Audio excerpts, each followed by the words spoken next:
رب کی رضا میں زندگی بسر کر کے اپنی آخرت کو سنوار کے چلا، اور کوئی اس دنیا کے چند دنوں کی مستی میں اور چند دنوں کی عیش و عشرت میں اپنی آخرت کو برباد کر کے چلا گیا۔ کچھ لوگ وہ گزرے جن لوگوں نے اللہ رسول کی رضا کے لیے اپنی زندگی کو وقف کر دیا، اپنی زندگی کو صرف کر دیا، خرچ کر دیا، ختم کر دیا اللہ رسول کی رضا کے لیے، خدمت خلق میں یا عبادات و ریادات میں۔ تو ان لوگوں کی زندگی کامیاب تھی، اور جن لوگوں نے اس راستہ کو بلا کر کے اللہ تعالیٰ نے کس مقصد کے لیے دنیا میں بھیجا، اس مقصد کو چھوڑ کر کے دنیا کے معاملات کو بہتر بنانے کے لیے کہ دنیا میں میری ٹور بن جائے، میرے رشتہ داروں میں میری بڑائی ہونے لگے، لوگ میرے بارے میں بات کرنے لگے، میری بڑائی ہونے لگے، میرا چرچا ہونے لگے، ان چیزوں میں جس نے اپنی زندگی کو لگا لیا تو میرے عزیز اس نے دنیا میں عیش و عشرت تو کی،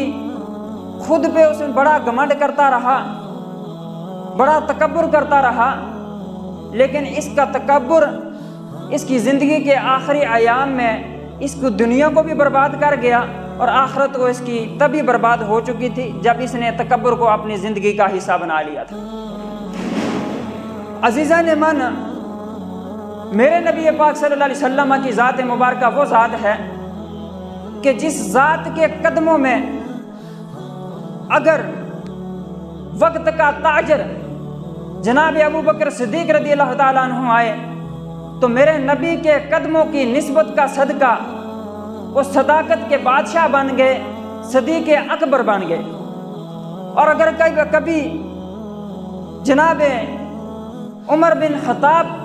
میرے نبی کے قدموں میں تشریف لائے تو میرے نبی رحمت صلی اللہ علیہ وسلم کے قدموں کی برکت سے وہ فاروق اعظم ٹھہرے، فاروق اعظم بن گئے۔ اور اگر کبھی میرے نبی پاک صلی اللہ علیہ وسلم کے قدموں میں جناب عثمان بن عفان تشریف لائے تو وہ عثمان غنی بن گئے۔ اور اگر کبھی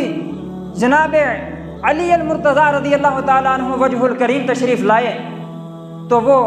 شجاعت اور بہادری کی مثال بن کر کے حیدر قرار بن گئے۔ اور بزرگوں نے ہمیشہ ایک جملہ سمجھایا ہے، ہمیشہ ہم سنتے آئے ہیں کہ چراغ تلے اندھیرا، چراغ کے نیچے اندھیرا ہوا کرتا ہے۔ تو نبی پاک صلی اللہ علیہ وسلم کی ذات مبارکہ وہ ذات تھی کہ جس ذات کے فیض سے عرب و عجم، مشرق سے مغرب، شمال و جنوب، دنیا کا کونا کونا، نباتات و حیوانات و انسان، ساری کی ساری دنیا نے فائدہ اٹھایا۔ لیکن وہیں کچھ ایسے لوگ بھی تھے جنہوں نے صرف اس بغض میں کہ یہ قریش خاندان کا ایک فرد اللہ تعالیٰ کی عطا سے اتنے بڑے مرتبے پر فائز ہو گیا، صرف اس بغض کی وجہ سے وہ ان کی دنیا کی زندگی جو تھی وہ بھی جہنم بن کے رہ گئی، اور مرنے کے بعد بھی ابو الحکم کہلانے والا شخص جس کو حکمت کا دنیا میں کبھی حکمت کا بادشاہ کہا جاتا، میرے نبی پاک صلی اللہ علیہ وسلم سے بغض کرنے کا نتیجہ اسے یہ ملا کہ قیامت تک ابو جہل بن کے رہ گیا۔ جس شخص کو دنیا میں کبھی ابو الحکم یعنی حکمت کا بادشاہ، بڑا دانا بندہ مانا جاتا،